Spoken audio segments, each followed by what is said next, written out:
Hello everyone, welcome to CRP academy. CRP academy YouTube চ্যানেলে তোমাদের সকলকে জানাই স্বাগত। তো দেখো, তোমাদের সকলের কিন্তু ডিমান্ড ছিল যে বাংলা ব্যাকরণের অধ্যায়ভিত্তিক ক্লাস। তো তোমাদের ডিমান্ড অনুযায়ী দেখো আজকে আমরা নিয়ে চলে আসলাম বাংলা ব্যাকরণের অধ্যায়ভিত্তিক ক্লাস। আজকে আমাদের প্রথম অধ্যায় বাক্য এবং বাক্যের শ্রেণীবিভাগ, এবং আমরা পরপর করে কিন্তু কারক, সমাস, সন্ধিবিচ্ছেদ, শুদ্ধ অশুদ্ধ প্রত্যেকটা অধ্যায় তোমাদের কিন্তু আমরা এই চ্যানেলে করিয়ে দেবো। ওকে, তো আজকে আমরা আলোচনা করব বাক্য এবং বাক্যের শ্রেণীবিভাগ, এবং এই টপিকটি তোমাদের পঞ্চায়েত পরীক্ষার জন্য কিন্তু ভীষণ গুরুত্বপূর্ণ একটি টপিক। তোমরা দেখবে বিগত বছরের প্রশ্ন কিন্তু এই টপিক থেকে 2 থেকে 3টা প্রশ্ন পরীক্ষাতে ছিল। ওকে, আশা করছি এই বছরও তোমাদের কিন্তু 3-4টা প্রশ্ন এই টপিক থেকে আসবে। তো শুরু করছি আজকের এই গুরুত্বপূর্ণ আলোচনা। আজকে আমাদের আলোচ্য বিষয় বাক্য কাকে বলে। বাক্যের বিভিন্ন গঠনগত শ্রেণীবিভাগ, 4খানা গঠনগত শ্রেণীবিভাগ রয়েছে: সরল, জটিল, যৌগিক এবং মিশ্র। এবং বাক্যের 7খানা অর্থগত শ্রেণীবিভাগ রয়েছে। তো এই মোট মিলিয়ে 11খানা আমরা শ্রেণীবিভাগ আলোচনা করব, প্রত্যেকটা সংজ্ঞা এবং উদাহরণ সহ।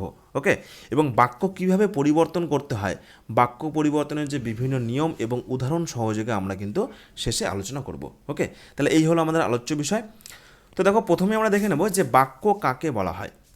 তো এক বা একাধিক পদ বা পদ সমষ্টির মিলিত রূপ দ্বারা যদি মনের ভাব প্রকাশ পায়, তখন উক্ত পদ সমষ্টিকে বলা হচ্ছে বাক্য। যেমন কি আমি স্কুলে যাই বা বিদ্যালয়ে যাই, দেখো এখানে এক বা একাধিক পদ রয়েছে, এর মাধ্যমে কিন্তু একটা মনের ভাব প্রকাশিত হচ্ছে। তো এগুলো হচ্ছে বাক্য। বাক্যের দুটো ভাগ, একটা হচ্ছে উদ্দেশ্য, একটা হচ্ছে বিধেয়। উদ্দেশ্য মানে কি, বাক্যে বাক্যে যাকে উদ্দেশ্য করে কিছু বলা হয় তাকে বলা হচ্ছে উদ্দেশ্য। আর বিধেয় কি, উদ্দেশ্য যার সম্পর্কে বলা হয় তাকে বলা হচ্ছে বিধেয়। ওকে, তো এগুলো তোমরা কিন্তু একবার দেখে রাখবে। যেমন রোহিত ভালো ক্রিকেট খেলে, তো এই বাক্যে রোহিত হলো হচ্ছে উদ্দেশ্য। আর বিধেয় কোনটা, বিধেয় হলো যে ভালো ক্রিকেট খেলে, অর্থাৎ উদ্দেশ্য যাকে সম্পর্কে কিছু বলে সেটাকে বলা হচ্ছে বিধেয়। তো এগুলো একদম বেসিক জিনিস, বাক্য কাকে বলে, উদ্দেশ্য কাকে বলে, বিধেয় কাকে বলে, এগুলো তোমরা কিন্তু দেখে রাখবে। এইবার আমরা দেখে নেবো যে বাক্যের শ্রেণীবিভাগটা কী রয়েছে, এটাই হচ্ছে পরীক্ষার জন্য মেন গুরুত্বপূর্ণ। তার আগে দেখে নাও ছোট্ট একটি অ্যানাউন্সমেন্ট। আমাদের সিআরপি একাডেমির তত্ত্বাবধানে অলরেডি দেখো 20 মে থেকে নতুন একটি তোমাদের পঞ্চায়েতের ফাউন্ডেশন ব্যাচ শুরু হয়েছে। এই ব্যাচে তোমাদের বাংলা, ইংরেজি, গণিত, জিকে প্রত্যেকটা কিন্তু টপিক ধরে ধরে ক্লাস করানো হচ্ছে। বাংলা থেকে বাংলা ব্যাকরণের প্রত্যেকটা টপিক ধরে ধরে তোমাদের ক্লাস করানো হচ্ছে। ইংরেজি এবং গণিত থেকে একদম বেসিক লেভেল থেকে তোমাদের অধ্যায়ভিত্তিক ক্লাস করানো হচ্ছে। আর জিকে থেকে তোমাদের কিন্তু পুরো ইতিহাস, ভূগোল, বিজ্ঞান, সংবিধান, খেলাধুলা, কারেন্ট অ্যাফেয়ার্স প্রত্যেকটা টপিকে তোমাদের কিন্তু ক্লাস চলছে। ওকে, তো এই ব্যাচের কোর্স ফি রয়েছে মাত্র 999 টাকার পরিবর্তে কিন্তু 499 টাকা। বর্তমানে কিন্তু অফার চলছে, এবং পুরো 1 বছরের জন্য মাসিক কোনো ফিস নেই। এবং এটা হচ্ছে আমাদের হোয়াটসঅ্যাপ নম্বর। আরও বেশ কিছু সিট খালি রয়েছে, তোমরা কিন্তু চটপট যুক্ত হয়ে যাও। খুব শীঘ্রই কিন্তু এই ব্যাচ আমাদের বন্ধ হয়ে যাবে, এবং নেক্সট আরেকটি গুরুত্বপূর্ণ ব্যাচ আসতে চলেছে। তো এই ব্যাচ বন্ধ হওয়ার আগে তোমরা তোমাদের প্রয়োজন, তোমরা কিন্তু এই হোয়াটসঅ্যাপ নম্বরে তোমরা কিন্তু SMS করে যুক্ত হতে পারো, অথবা ভিডিও ডিসক্রিপশনে কিন্তু এই ব্যাচ সংক্রান্ত যাবতীয় তথ্য রয়েছে। পরীক্ষাতে তোমরা কিন্তু 80 থেকে 90% প্রশ্ন হুবহু কমন এই ব্যাচ থেকে পেয়ে যাবে। ওকে ফ্রেন্ডস, এইবারে আমরা দেখে নেব যে বাক্যের বিভিন্ন শ্রেণীবিভাগ। তো দেখো, বাক্যের গঠনগত দিক থেকে বাক্যকে 4টে ভাগে ভাগ করা হয়: সরল বাক্য, যৌগিক বাক্য, জটিল বাক্য এবং মিশ্র বাক্য। তো এইবারে দেখো, আমরা প্রত্যেকটা বাক্য সম্পর্কে আলোচনা করব, যে সরল বাক্য কাকে বলা হয় এর উদাহরণ, যৌগিক বাক্য কাকে বলা হয় এর উদাহরণ, জটিল এবং মিশ্র বাক্য কাকে বলা হয় এর উদাহরণ কী রয়েছে। তো প্রথমে দেখো, সরল বাক্য কাকে বলা হয়।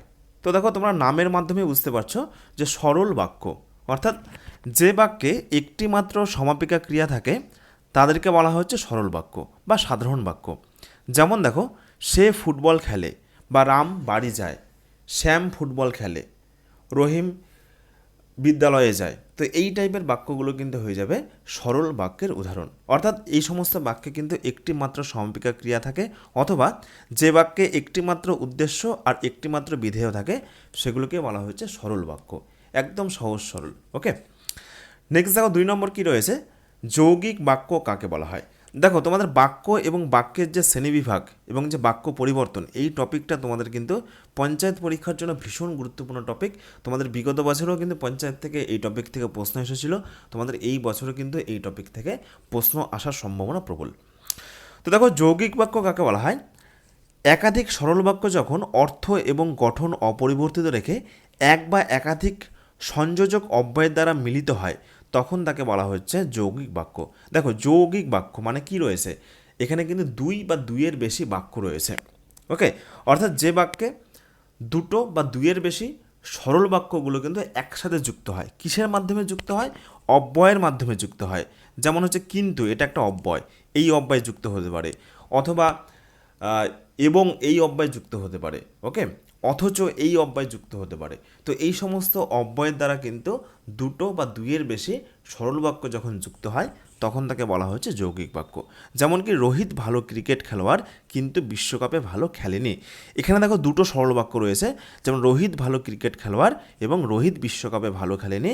তো এই যে দুটো সরল বাক্য, এই দুটো সরল বাক্য কিন্তু অব্যয়ের দ্বারা, এটা কিন্তু একটা অব্যয়, এই কিন্তু অব্যয়ের দ্বারা কিন্তু যুক্ত হয়েছে। সুতরাং এটি একটি যৌগিক বাক্যের উদাহরণ। ওকে, তোমরা যৌগিক বাক্যটা চিনবে কী করে? যৌগিক বাক্য চেনার একটাই উপায়, দেখবে যে সেখানে অব্যয় রয়েছে মাঝখানে, কিন্তু থাকতে পারে, এবং থাকতে পারে, অথবা থাকতে পারে, অথচ থাকতে পারে। তো এগুলো কিন্তু বিভিন্ন অব্যয়, এই সমস্ত অব্যয়গুলো দেখলেই তোমরা কিন্তু চিনতে পারবে সেটা হচ্ছে যৌগিক বাক্য। ওকে, নেক্সট দেখো জটিল বাক্য কাকে বলা হয়? যে বাক্য একটি স্বাধীন সরল বাক্য এবং এক বা একাধিক আশ্রিত খণ্ড বাক্য থাকে তাদেরকে বলা হচ্ছে জটিল বাক্য। যেমন আমি জানি যে তুমি মিথ্যেবাদী নও, দেখো যে রয়েছে। এবং এই যে জটিল বাক্যগুলো, এই জটিল বাক্যগুলো চেনার যে উপায়, যেমন হচ্ছে কি থাকবে, যিনি তিনি, যিনি রাজা তিনি মহান, যিনি তিনি, এই টাইপের কিন্তু ওয়ার্ডগুলো থাকবে। যেমন তেমন, যখন তখন, যখন আমি পৌঁছালাম তখন বাসটা ছেড়ে দিল। তো এই টাইপের যে ওয়ার্ডগুলো, যিনি তিনি, যখন তখন, যেমন তেমন, যে সে, তো এই টাইপের যখন ওয়ার্ডগুলো থাকবে তখন তোমরা কিন্তু চিনতে পারবে সেটা হচ্ছে জটিল বাক্যের উদাহরণ। ওকে, নেক্সট দেখো মিশ্র বাক্য কি? মিশ্র বাক্য হচ্ছে যখন সরল জটিল যৌগিক বাক্যের মধ্যে এক বা একাধিক বাক্য একসঙ্গে যুক্ত হয়ে একটা বৃহৎ আকারের বাক্য গঠন করে, তখন সেটাকে বলা হচ্ছে মিশ্র বাক্য। যেমন দেখো আমরা বাড়ি এলাম আর বাবাও এলেন এক ছেলেকে সঙ্গে নিয়ে। যে, দেখো যে মানে কি, এর জটিল বাক্য, বাবার অফিসে চাকরি করে। এখানে দেখো আমরা বাড়ি এলাম, এটা হচ্ছে সরল বাক্য, বাবাও এলেন এক ছেলেকে সঙ্গে নিয়ে যে বাবার অফিসে চাকরি করে, এটা হচ্ছে একটা জটিল বাক্য। অর্থাৎ এখানে একটা সরল বাক্য, একটা জটিল বাক্য কিন্তু যুক্ত হয়ে একটা মিশ্র বাক্যের সৃষ্টি করেছে। ওকে, তাহলে এই হলো পুরো 4টা বাক্যের উদাহরণ: সরল বাক্য, যৌগিক বাক্য, জটিল বাক্য এবং মিশ্র বাক্য। এটা হচ্ছে বাক্যের গঠনগত বিভিন্ন শ্রেণীবিভাগ। এইবার দেখো বাক্যের আরও বেশ কিছু শ্রেণীবিভাগ রয়েছে, সেটা হচ্ছে বাক্যের অর্থগত শ্রেণীবিভাগ। তো দেখো অর্থগত দিক থেকে বাক্যকে 7টি ভাগে ভাগ করা হয়। 1 হচ্ছে নির্দেশক বাক্য, 2 প্রশ্নবোধক বাক্য, 3 অনুজ্ঞাসূচক বাক্য, 4 প্রার্থনাসূচক বাক্য, 5 সন্দেহসূচক বাক্য, 6 আবেগসূচক বাক্য এবং 7 হচ্ছে শর্ত সাপেক্ষ বাক্য। তো দেখো এইবার আমরা এই যে অর্থগত দিক থেকে বাক্যের 7খানা ভাগ রয়েছে, তো এই 7খানা ভাগ সম্পর্কে আমরা কিন্তু বিস্তারিত আলোচনা করে নেব, উদাহরণসহ প্রত্যেকটা সংজ্ঞা কিন্তু আমরা আলোচনা করব। তো প্রথমে দেখো নির্দেশক বাক্য। দেখো প্রত্যেকটা নামের মধ্য দিয়ে তোমরা কিন্তু বুঝতে পারবে যে সেই বাক্যটা কাকে বলে এবং তোমরা কিন্তু চিনতেও পারবে। নির্দেশক, নির্দেশক মানে কি, নির্দেশ দেওয়া হচ্ছে। অর্থাৎ যে বাক্যের মাধ্যমে কোনো বক্তব্য সাধারণভাবে নির্দেশিত হয় বা অস্বীকার করা যায় তাকেই বলা হচ্ছে নির্দেশক বাক্য। যেমন আমরা পশ্চিমবঙ্গে বসবাস করি, তারপরে বাঙালি আড্ডা ছাড়া বাঁচতে পারে না। তার মানে কি, এই সমস্ত বাক্যগুলোর মাধ্যমে একটা নির্দেশিত হচ্ছে। অথবা কোনো একটা বিষয় আমি কিন্তু ডিনাই করছি, অস্বীকার করছি, যেমন বাঙালি আড্ডা ছাড়া বাঁচতে পারে না। তো এই সমস্ত বাক্যগুলো হয়ে যাবে নির্দেশক বাক্য। ওকে, নেক্সট দেখো 2 নম্বর কী রয়েছে, প্রশ্নবোধক বাক্য। তো প্রশ্নবোধক বাক্য চেনার একটাই উপায়, তোমরা দেখবে যে প্রশ্নবোধক চিহ্ন রয়েছে কিনা। প্রশ্নবোধক চিহ্ন থাকলে সেটা কিন্তু হয়ে যাবে প্রশ্নবোধক বাক্য বা প্রশ্নবাচক বাক্য। যে বাক্যে কোনো কিছু জানতে চেয়ে প্রশ্ন করা হয় বা যে বাক্যের মাধ্যমে প্রশ্ন বোঝায় তাদেরকেই বলা হচ্ছে প্রশ্নবাচক বাক্য। যেমন তুমি পশ্চিমবঙ্গের কোথায় থাকো, তুমি কি এই গাড়িটা কিনবে। তো এই টাইপের বাক্যগুলো হয়ে যাবে কিন্তু প্রশ্নবাচক বাক্য। ওকে, আশা করি বুঝতে পেরেছো ফ্রেন্ডস। এরপর দেখো নেক্সট 3 নম্বর অনুজ্ঞাসূচক বাক্য। তো দেখো এটা কিন্তু তোমাদের ভীষণ ইম্পর্টেন্ট তোমাদের পরীক্ষার জন্য, তোমাদের পরীক্ষাতে কিন্তু প্রশ্ন আসার সম্ভাবনা প্রবল রয়েছে। অনুজ্ঞাসূচক বাক্য। তো অনুজ্ঞাসূচক বাক্য কাকে বলা হয়? যে বাক্যে আদেশ, অনুরোধ, উপদেশ ইত্যাদি অর্থ প্রকাশিত হয় তাকেই বলা হচ্ছে অনুজ্ঞাসূচক বাক্য। কী কী দেখো, আদেশ প্রকাশিত হতে পারে, কোনো একটা কিছু আদেশ দেওয়া হচ্ছে বা অনুরোধ করা হচ্ছে বা উপদেশ দেওয়া হচ্ছে, তো এই সমস্ত অর্থগুলো প্রকাশিত হতে পারে। তো এদেরকে বলা হচ্ছে কি অনুজ্ঞাসূচক বাক্য। যেমন এই রাস্তা দিয়ে যেও না, তার মানে কি তোমাকে একটা আদেশ দেওয়া হচ্ছে যে এই রাস্তা দিয়ে কিন্তু যেও না। তুমি কাল একবার আমার বাড়িতে এসো, তার মানে কি তোমাকে একটা অনুরোধ করা হলো যে তুমি কিন্তু কাল একবার আমার বাড়িতে অবশ্যই আসবে। অথবা উপদেশ দেওয়া হচ্ছে, কোনো একটা ভালো উপদেশ দেওয়া হচ্ছে। তো এই সমস্ত বাক্যগুলো হয়ে যাবে, এই সমস্ত উদাহরণগুলো হয়ে যাবে অনুজ্ঞাসূচক বাক্য। আর অনুজ্ঞা মানেই হচ্ছে আদেশ, অনুরোধ, উপদেশ। এটা কিন্তু মনে রাখবে। ফ্রেন্ডস, এরপর দেখো নেক্সট 4 নম্বর প্রশ্ন, প্রার্থনাসূচক বাক্য কাকে বলা হয়? যে বাক্যে বক্তার মনের ইচ্ছা, আকাঙ্ক্ষা, প্রার্থনা, কামনা ইত্যাদি প্রকাশিত হয় সেই বাক্যকে বলা হচ্ছে প্রার্থনাসূচক বাক্য। দেখো, অনুজ্ঞাসূচক বাক্য এবং প্রার্থনাসূচক বাক্য এই দুটাই কিন্তু পরীক্ষার জন্য ভীষণ গুরুত্বপূর্ণ এবং কিন্তু অনেকেরই গুলিয়ে যায় যে কোনটা প্রার্থনা। প্রার্থনাটা মনে রাখবে, প্রার্থনা মানে হচ্ছে কি ইচ্ছা, আকাঙ্ক্ষা এবং প্রার্থনা। আর অনুজ্ঞা মানে কি? অনুজ্ঞা মানে হচ্ছে আদেশ, অনুরোধ, উপদেশ। তো এই ডিফারেন্সটা তোমরা কিন্তু মনে রাখবে। অনুজ্ঞা মানে হচ্ছে আদেশ, অনুরোধ, উপদেশ, আর হচ্ছে প্রার্থনা মানে হচ্ছে ইচ্ছা, আকাঙ্ক্ষা এবং প্রার্থনা। তো এগুলো কিন্তু থাকবে। অর্থাৎ যে বাক্যের মাধ্যমে বক্তার মনের ইচ্ছা প্রকাশিত হয় বা বক্তার মনের আকাঙ্ক্ষা প্রকাশিত হয়, প্রার্থনা বা কামনা প্রকাশিত হয়, তো সেই বাক্যকে বলা হচ্ছে প্রার্থনাসূচক বাক্য। যেমন কি? যেমন ভগবান তোমার মঙ্গল করুক, তার মানে কি এখানে কিন্তু একটা প্রার্থনা করা হচ্ছে। তো সুতরাং এটি কিন্তু হয়ে যাবে একটি প্রার্থনাসূচক বাক্য। কারণ কি? কারণ এখানে হচ্ছে ইষ্ট দেবতার কাছে একটা প্রার্থনা করা হচ্ছে। নেক্সট দেখো, এই মহামারীতে সবাই যেন সুস্থ থাকে, তো এটাও কিন্তু একটা ইচ্ছা প্রকাশ করা হচ্ছে বা প্রার্থনা করা হচ্ছে। সুতরাং এগুলো কিন্তু হয়ে যাবে প্রার্থনাসূচক বাক্য। ওকে, আশা করি বুঝতে পেরেছ। নেক্সট দেখো 5 নম্বর, সন্দেহসূচক বাক্য। দেখো, সন্দেহসূচক মানে কি? সন্দেহ প্রকাশ করা হচ্ছে। যে বাক্যে বক্তার মনের কোনো সন্দেহ, সংশয় বা অনুমান প্রকাশিত হয় তাদেরকে বলা হচ্ছে সন্দেহসূচক বাক্য। ওকে, যেমন হচ্ছে আগামীকাল বৃষ্টি হতে পারে, তার মানে কি একটা কিন্তু অনুমান প্রকাশ করা হচ্ছে যে আগামীকাল বৃষ্টি হলেও হতে পারে। অথবা তোমার জ্বর হয়েছে বুঝি, এই যে যখনই বুঝি কথাটা যুক্ত হলো তখনই কিন্তু একটা সংশয় প্রকাশ করা হচ্ছে যে তোমার কি জ্বর হয়েছে নাকি, তোমার জ্বর হয়েছে বুঝি। তো এইখানে কিন্তু বক্তা একটা সংশয় প্রকাশ করেছে। অর্থাৎ যে বাক্যে বক্তার মনের কোনো সন্দেহ, মনের কোনো সংশয় বা অনুমান প্রকাশিত হয় তাদেরকে বলা হচ্ছে সন্দেহসূচক বাক্য। ওকে ফ্রেন্ডস, এরপর দেখো নেক্সট 6 নম্বর, আবেগসূচক বাক্য। এটাও কিন্তু ভীষণ গুরুত্বপূর্ণ, পরীক্ষাতে আসে। তো দেখো, আবেগ মানে কি? আবেগ মানে হচ্ছে আনন্দ হতে পারে, শোক হতে পারে, দুঃখ হতে পারে, ক্রোধ হতে পারে, ঘৃণা হতে পারে, বিরক্তি হতে পারে, বিস্ময় হতে পারে, উৎসাহ হতে পারে ইত্যাদি কোনো একটি আবেগ যখন প্রকাশিত হয় তখন তাকে বলা হয় আবেগসূচক বাক্য। অর্থাৎ যে বাক্যে বক্তার আনন্দ, শোক, আনন্দ মানে তার মনে আনন্দ হতেই পারে, আহা কি আনন্দ আকাশে বাতাসে, এই টাইপের বাক্যগুলো, বা শোক প্রকাশিত হলো, ঠিক আছে, বা ক্রোধ প্রচণ্ড, সেই বাক্যের মাধ্যমে বক্তার রাগ প্রকাশিত হচ্ছে বা ঘৃণা প্রকাশিত হচ্ছে বা বিরক্তি প্রকাশিত হচ্ছে, বিস্ময় প্রকাশিত হচ্ছে, উৎসাহ প্রকাশিত হচ্ছে। তো এইগুলোকে বলা হচ্ছে আবেগসূচক বাক্য। যেমন কি আজ কি আনন্দ আকাশে বাতাসে, এর মানে কি? এর মানে হচ্ছে বক্তার কিন্তু দেখো একটা আনন্দ প্রকাশিত হচ্ছে। সুতরাং এটি কিন্তু হয়ে যাবে একটি আবেগসূচক বাক্য। ওকে, তারপর আবার দেখো আরেকটি গুরুত্বপূর্ণ বাক্য, ছি এমন কাজ তোমায় মানায় না, তার মানে কি? এই বাক্যের মাধ্যমে কিন্তু একটা বক্তার ঘৃণা প্রকাশিত হচ্ছে। সুতরাং এই বাক্যগুলো কিন্তু হয়ে যাবে আবেগসূচক বাক্য। ওকে, আশা করি বুঝতে পেরেছো। ফ্রেন্ডস, এরপর নেক্সট দেখো 7 নম্বর, শর্ত সাপেক্ষ। শর্ত সাপেক্ষ মানে কি? এখানে কারণ থাকবে, শর্ত থাকবে। যে বাক্যে বর্ণিত একটি ঘটনা, ভালো করে বুঝবে, যে বাক্যে বর্ণিত একটি ঘটনা বা অবস্থার উপর অন্য একটি ঘটনা বা অবস্থার নির্ভরশীলতা ব্যক্ত হয় তখন তাকে বলা হচ্ছে শর্ত সাপেক্ষ বাক্য। যেমন যদি বৃষ্টি হয় তবে এবছর ফসল ভালো হবেই, তার মানে কি? এই যে ফসল ভালো হবে এই একটি ঘটনা বা অবস্থা, তো ওই ফসলটা কখন ভালো হবে? এটা কিন্তু এই যে পর্যাপ্ত বৃষ্টি হয় এই ঘটনা বা অবস্থার উপর নির্ভরশীল। আশা করি বুঝতে পেরেছ। অর্থাৎ কোনো একটা বাক্যে বর্ণিত কোনো একটা ঘটনা, এই যে ঘটনা ফসলটা ভালো হবে, এটা একটা ঘটনা বা এটা একটা অবস্থা, কিন্তু এই ফসলটা কখন ভালো হবে এটা কিন্তু পর্যাপ্ত বৃষ্টি হয় এই ঘটনার ওপর নির্ভর করছে। সুতরাং যদি পর্যাপ্ত বৃষ্টি হয় তবে এবছর ফসলটা ভালো হবে, এটা একটা শর্ত সাপেক্ষ বাক্য। ওকে, আবার দেখো, মন দিয়ে পড়াশোনা করো, আরেকটি বাক্য, মন দিয়ে পড়াশোনা করো অবশ্যই ভালো ফল পাবে। তার মানে কি? এই যে ভালো ফলটা পাবে এই অবস্থাটা কার উপর নির্ভর করছে? মন দিয়ে পড়াশোনা করো তবেই রেজাল্টটা ভালো হবে। ওকে, সুতরাং এগুলো কিন্তু হয়ে যাবে শর্ত সাপেক্ষ বাক্য। তো এরপর নেক্সট দেখো, তো এই হলো গুরুত্বপূর্ণ মোট 7খানা বিভাগ, 7খানা শ্রেণী বিভাগ। এর আগে আমরা বললাম 4খানা, তারপরে আমরা দেখলাম 7খানা। মোট মিলিয়ে আমরা কিন্তু 11খানা শ্রেণী বিভাগ আলোচনা করলাম। ওকে, বাক্যের অর্থগত বিভিন্ন শ্রেণী বিভাগ এবং বাক্যের যে আরও বিভিন্ন শ্রেণী বিভাগগুলো রয়েছে সেই শ্রেণী বিভাগগুলো আমরা কিন্তু আলোচনা করলাম। প্রথমে আমরা দেখে নিলাম বাক্যের গঠনগত 4টি শ্রেণী বিভাগ, সরল, যৌগিক, জটিল, মিশ্র।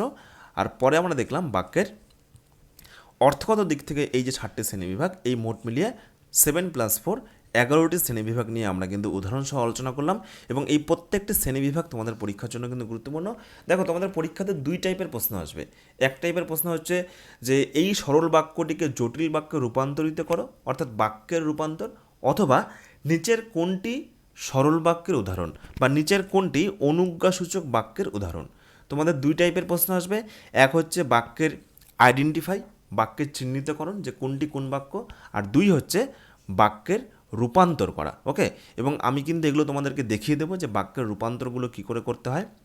বেশ কিছু এখানে কিন্তু উদাহরণ রয়েছে, সেই উদাহরণগুলো আমি তোমাদের কিন্তু দেখিয়ে দেবো। ওকে, তার আগে দেখে নাও আরও দুটো গুরুত্বপূর্ণ বিষয়, এই দুটো বিষয় পরীক্ষাতে আসে। একটা হচ্ছে কোনো একটা প্রশ্নবাচক বাক্যকে নাবাচক বাক্যে রূপান্তর করার কৌশল।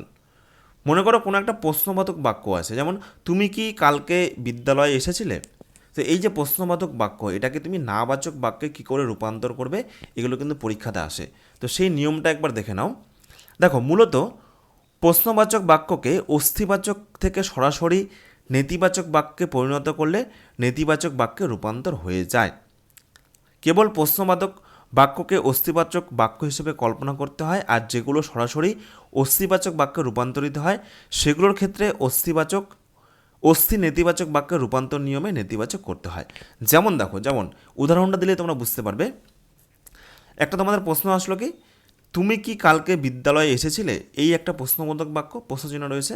তো এটাকে নাবাচক বাক্যে রূপান্তর কি করে করতে হয়। নাবাচক বাক্য মানে সেই বাক্যে না শব্দটা থাকবে। আর একটা বিষয় মনে রাখবে, যখনই বাক্যের শ্রেণীবিভাগ করবে তখন কিন্তু বাক্যের কোনো রকম অর্থগত পরিবর্তন হবে না। অর্থাৎ বাক্যেও যখন আমি রূপান্তর করব তখন বাক্যের যে অর্থটা রয়েছে সেটাই যেন থাকে, শুধুমাত্র বাক্যের যে বৈশিষ্ট্য সেটা চেঞ্জ হবে, কিন্তু বাক্যের অর্থ কিন্তু কোনো চেঞ্জ হবে না। ওকে, তাহলে দেখো, এই যে একটা প্রশ্নবোধক বাক্য, তুমি কি কালকে স্কুলে বা বিদ্যালয়ে এসেছিলে। তো এই প্রশ্নবোধক বাক্যটাকে আমি নাবাচক বাক্যে রূপান্তর করব। তার মানে কি, এই প্রশ্ন চিহ্নটাকে উঠিয়ে দিতে হবে এবং না শব্দ বা নেই শব্দ বা নাবাচক একটা শব্দ আমাকে অ্যাড করতে হবে। তো এর নিয়মটা কি, এর নিয়মটা হলো সরাসরি তোমরা কি করবে, এই যে প্রশ্নবাচক বাক্য, এইটাকে তোমরা প্রশ্নবোধকটা উঠিয়ে দিয়ে না করে দেবে, তাহলেই এটা কিন্তু তোমার সরাসরি নাবাচক বাক্যে রূপান্তর হবে। তো এবার আমরা চেক করে দেখি একটু যে এই বাক্যটা এবং এই বাক্যটার অর্থটা সেম রয়েছে কিনা, কারণ অর্থ কিন্তু সেম রাখতে হবে, এটা হচ্ছে শর্ত। তাহলে দেখো, তুমি কি কালকে স্কুলে এসেছিলে, এটা হচ্ছে প্রশ্ন রয়েছে, প্রশ্নবোধক বাক্য। তো এটারও যা মানে তুমি কালকে স্কুলে আসোনি, তুমি কালকে স্কুলে আসোনি, এটারও কিন্তু সেম মানে রইল। ওকে, অর্থাৎ যখন কোনো একটা ছাত্র স্কুলে আসে না কালকে, তখন কিন্তু শিক্ষক মহাশয় জিজ্ঞাসা করে যে তুমি কি কালকে স্কুলে এসেছিলে, এটারও যা মানে তুমি কালকে স্কুলে আসোনি, এটারও কিন্তু সেম মানে। সুতরাং দেখো, একটা না শব্দ ইউজ করাতে বা নি শব্দ ইউজ করাতে এটা কিন্তু অর্থ সেম রেখে এটা কিন্তু নেতিবাচক বাক্যে রূপান্তর হয়ে গেল। ওকে, তো এই নিয়মটা তোমরা মনে রাখবে। আর একটা নিয়ম হচ্ছে, কোনো একটা প্রশ্নবাচক বাক্যকে অস্থিবাচক বাক্যে তোমরা কী করে রূপান্তর করবে।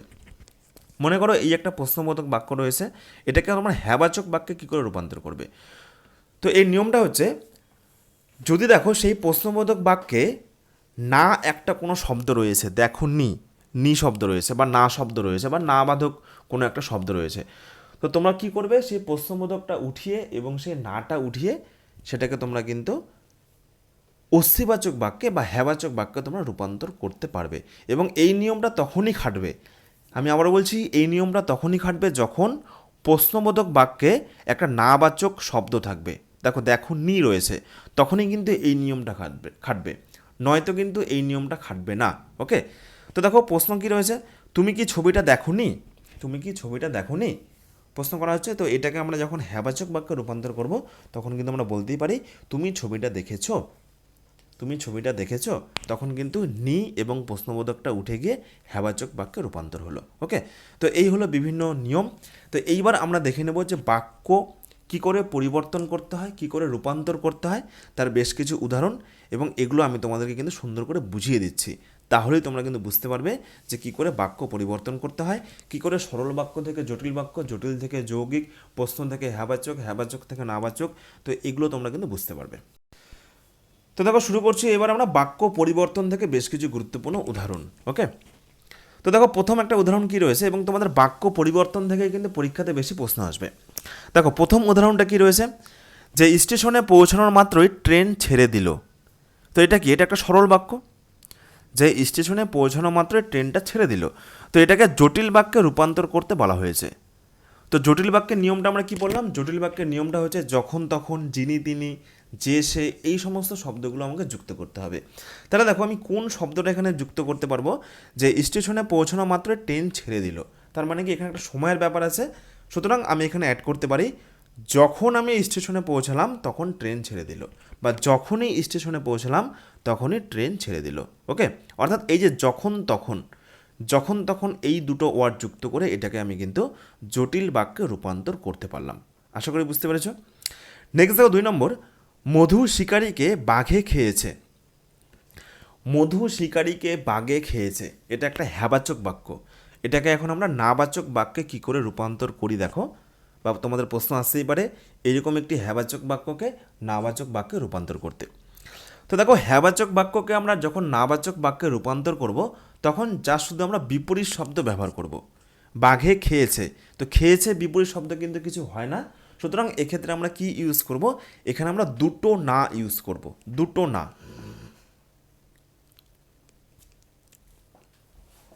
তাহলে দেখো মধু শিকারীকে বাঘে খেয়েছে, এটি একটি হ্যাবাচক বাক্য। তো এই হ্যাবাচক বাক্যকে নাবাচক বাক্যে রূপান্তর করার দুটো নিয়ম রয়েছে। একটা নিয়ম হচ্ছে হয় আমি বিপরীত শব্দ ব্যবহার করব, নয়তো আমি দুটো নাবাচক বাক্য শব্দ ব্যবহার করব। ওকে, তাহলে দেখো মধু শিকারীকে বাঘে খেয়েছে, এটাকে আমি উত্তর করছি কি, বাঘ ছাড়া, বাঘ ছাড়া অন্য কিছুতে মধু শিকারীকে খায়নি।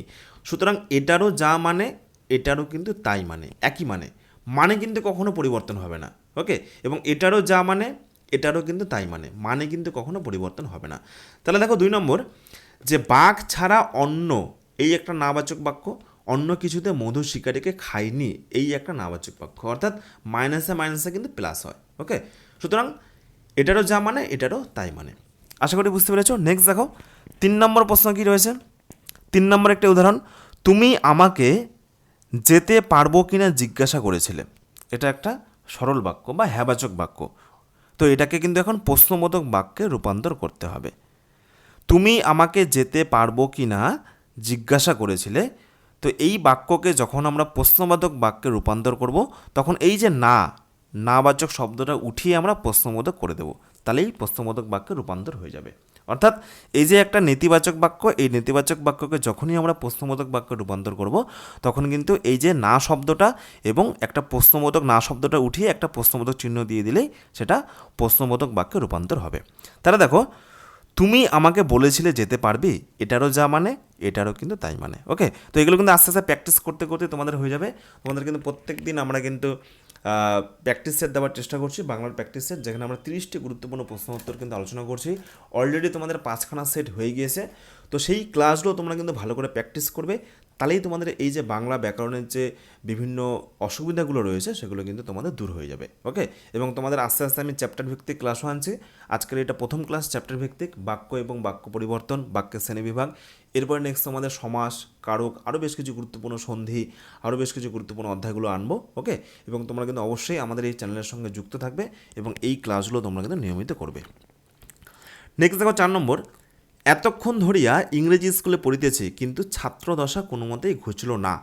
তাহলে এটা একটা নাবাচক বাক্য, অথবা এটা একটা কিন্তু রয়েছে, অথবা আমি বলতে পারি এটা একটা কি যৌগিক বাক্য, মাঝখানে একটা অব্যয় রয়েছে, যৌগিক বাক্য। তো এটাকে আমরা কি করব, সরল বাক্যে পরিবর্তন করবো, একদম সরল বাক্য যার মধ্যে কোনো অব্যয় থাকবে না। ওকে, তাহলে এতক্ষণ ধরিয়া ইংরেজি স্কুলে পড়িতেছি কিন্তু ছাত্রদশা কোনো মতেই ঘুচল না। তাহলে এই কিন্তুটাকে আমাকে উঠাতে হবে।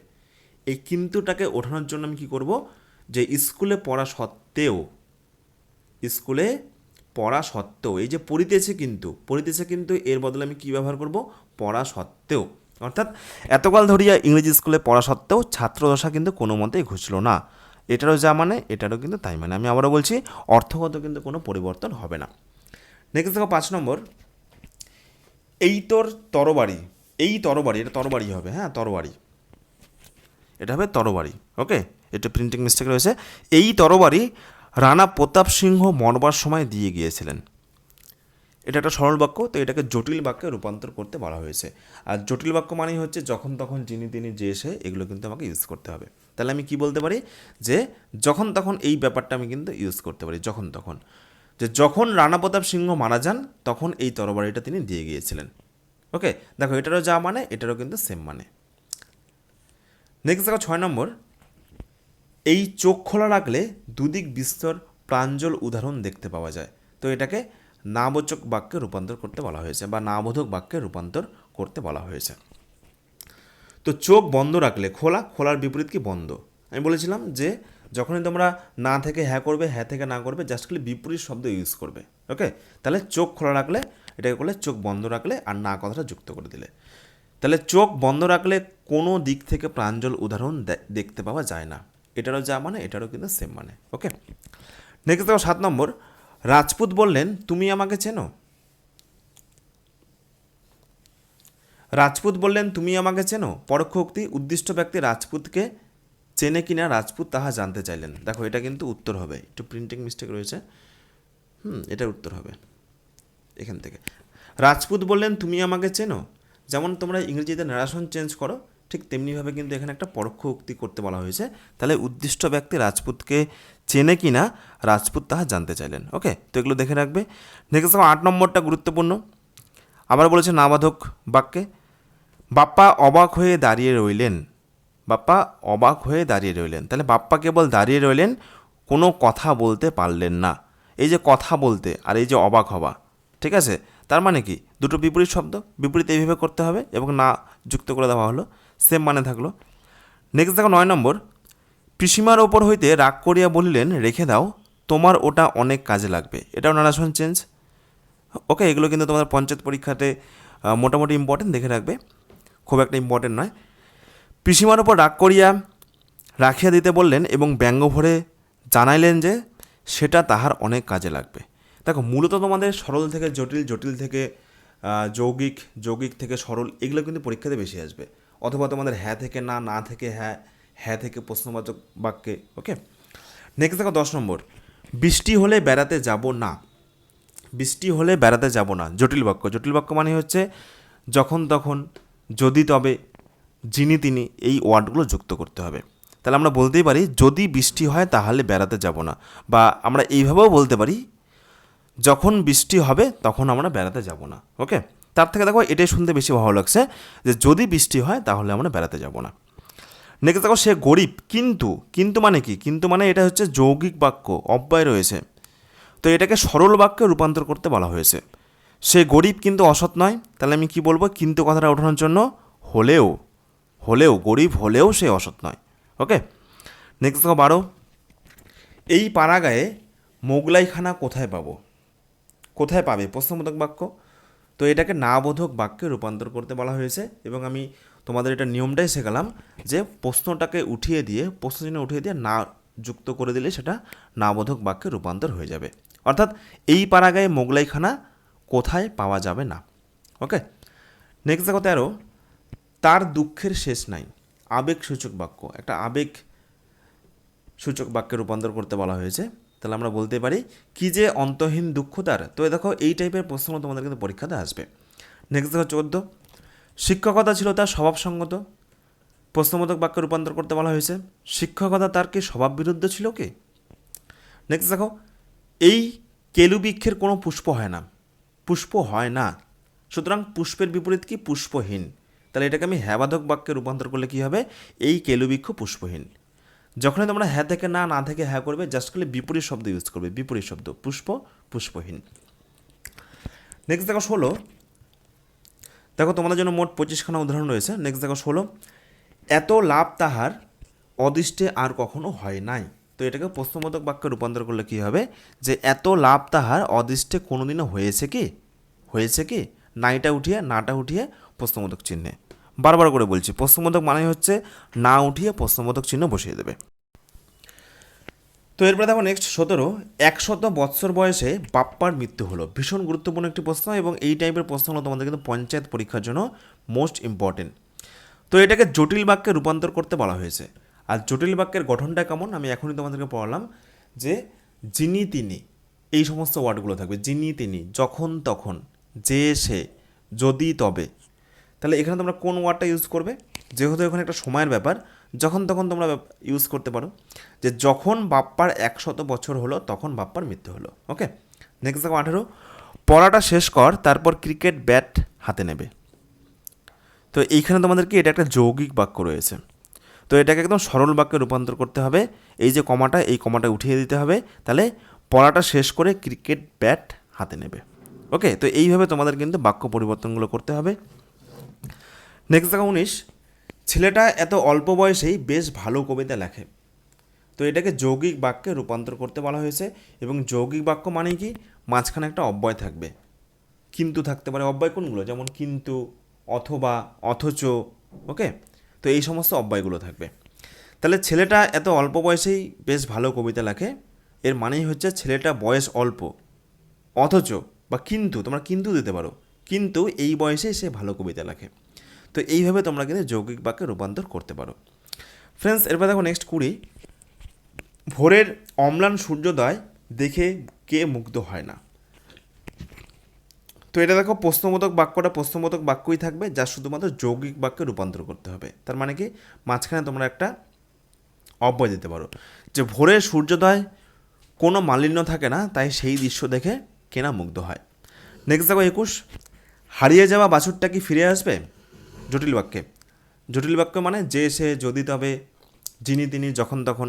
তাহলে আমরা এখানে যে সে দিয়ে করতে পারি, যে বাছুরটা হারিয়ে গিয়েছিল সেটা কি আর ফিরে এসেছে। তো এইভাবে তোমরা কিন্তু জটিল বাক্য করতে পারো। ওকে, নেক্সট দেখো, যার বুদ্ধি নেই কেবল সেই এমন কাজ করতে পারে। দেখো কেবল রয়েছে, তার মানে কি, এটা একটা যৌগিক বাক্য, মাঝখানে একটা অব্যয় রয়েছে। তো এটাকে সরল বাক্যে রূপান্তর করলে কি হবে, যে নির্বুদ্ধি কেবল এমন কাজ করতে পারে।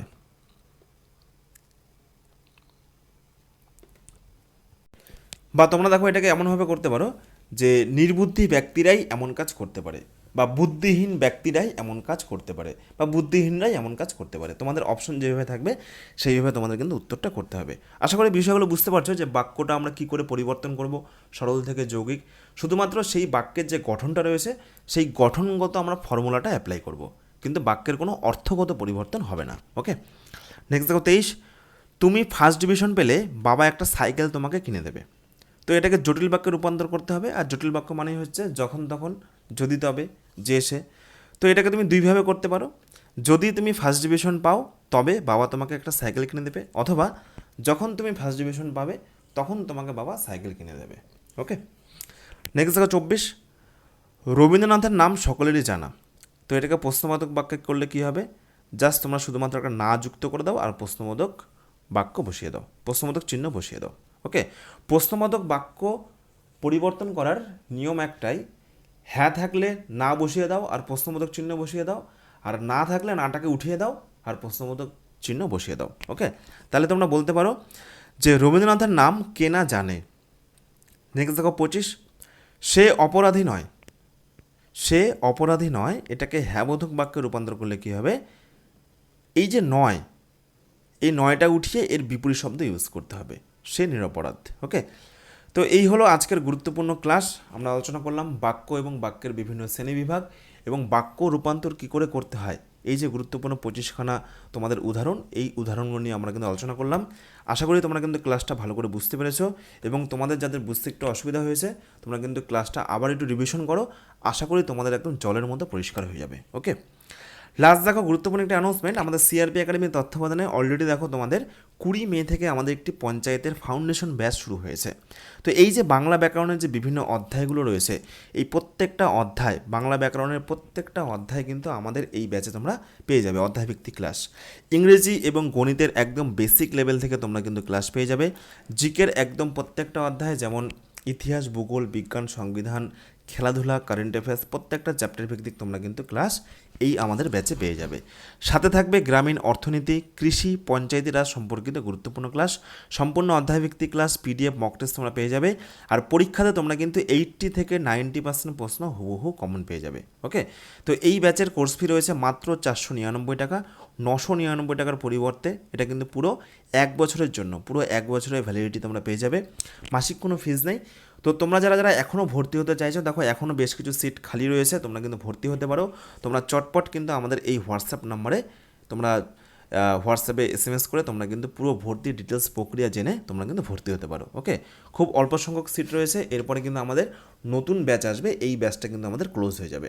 ওকে, সুতরাং তোমরা যারা এখনও ভর্তি হতে চাইছো, তোমরা কিন্তু এই নাম্বারে যোগাযোগ করে নাও, অথবা বিস্তারিত ভিডিও ডেসক্রিপশনে রয়েছে, সেখান থেকেও তোমরা কিন্তু দেখে নিতে পারো।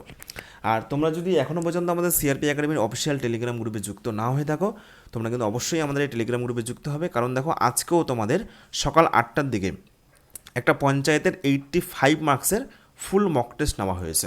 ওকে, সুতরাং এই সমস্ত গাইডগুলো তোমরা কিন্তু একদম ফ্রিতে আমাদের এই টেলিগ্রাম গ্রুপে পেয়ে যাবে, এবং প্রত্যেক দিন তোমাদের কিন্তু মক টেস্ট নেওয়া হচ্ছে। এছাড়া এই সমস্ত ক্লাসগুলোর ফ্রি পিডিএফ তোমাদের কিন্তু এই টেলিগ্রাম গ্রুপে দেওয়া হচ্ছে। এবং সবথেকে ইম্পর্টেন্ট যে রোববার করে আমরা চেষ্টা করছি পঞ্চায়েত পরীক্ষার জন্য, পঞ্চায়েতে যেই টাইপের প্রশ্ন আসবে ফুল মক টেস্ট, পুরো 85 নম্বরের একটা আমরা ফুল মক টেস্ট কিন্তু প্রত্যেক রবিবার করে অ্যারেঞ্জ করছি। আজকেও তোমাদের অলরেডি হয়েছে, তোমরা কিন্তু এখনও যারা যুক্ত হওনি তোমরা কিন্তু গিয়ে চেক করো, তোমরা এখনও সেটা পরীক্ষা দিতে পারবে। পিডিএফ রয়েছে এবং অনলাইনেও তোমরা কিন্তু মোবাইলের মাধ্যমে পরীক্ষা দিতে পারবে। ওকে, তো টেলিগ্রামে গিয়ে সার্চ করো সিআরপি একাডেমি, আর জয়েন বাটনে ক্লিক করে যুক্ত হয়ে যাও আমাদের এই টেলিগ্রাম গ্রুপে, অথবা টেলিগ্রামে যুক্ত হওয়ার লিঙ্ক ভিডিও ডেসক্রিপশনে রয়েছে, সেখান থেকেও তোমরা কিন্তু যুক্ত হতে পারো। ধন্যবাদ।